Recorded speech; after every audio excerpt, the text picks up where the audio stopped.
दापोली तालुक्यातील मुरुड समुद्रकिनारी पुन्हा एकदा पर्यटकांच्या बेफिकीर हुल्लडबाजीचा प्रकार समोर आलाय।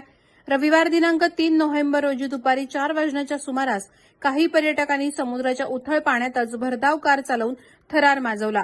स्थानिकांच्या म्हणण्यानुसार ही गाडी नाशिक क्रमांकाची MH15KG 4737 होती। प्रत्यक्षदर्शींच्या माहितीनुसार पर्यटकांनी पाण्यातून कार चालवत रेस केल्यासारखा प्रकार करत फोटो आणि व्हिडिओ काढण्याचा प्रयत्न केला।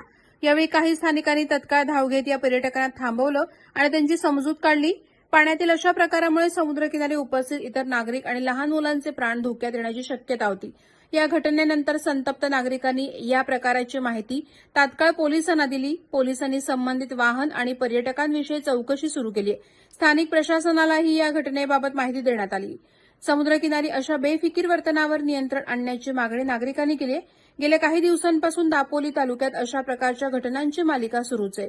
मुरुड किनाऱ्यावर घडलेला हा तिसरा प्रकार असून यामुळे स्थानिक नागरिकांमध्ये तीव्र नाराजी पसरली आहे। पावसाळ्यानंतर वाढलेल्या पर्यटकांच्या गर्दीमुळे किनाऱ्यावर सुरक्षेचा अभाव आणि पोलीस गस्त कमी असल्याची चर्चा सुरू आहे। सामान्य नागरिक आणि स्थानिक मत्स्य व्यावसायिकांनी प्रशासनाकडे ठोस उपाययोजना करण्याची मागणी केली आहे, जेणेकरून पर्यटकांच्या निष्काळजी आणि धोकादायक वर्तनामुळे कोणताही अपघात किंवा जीवितहानी घडू नये। प्रहार डिजिटलसाठी राकेश कोळी, दापोली।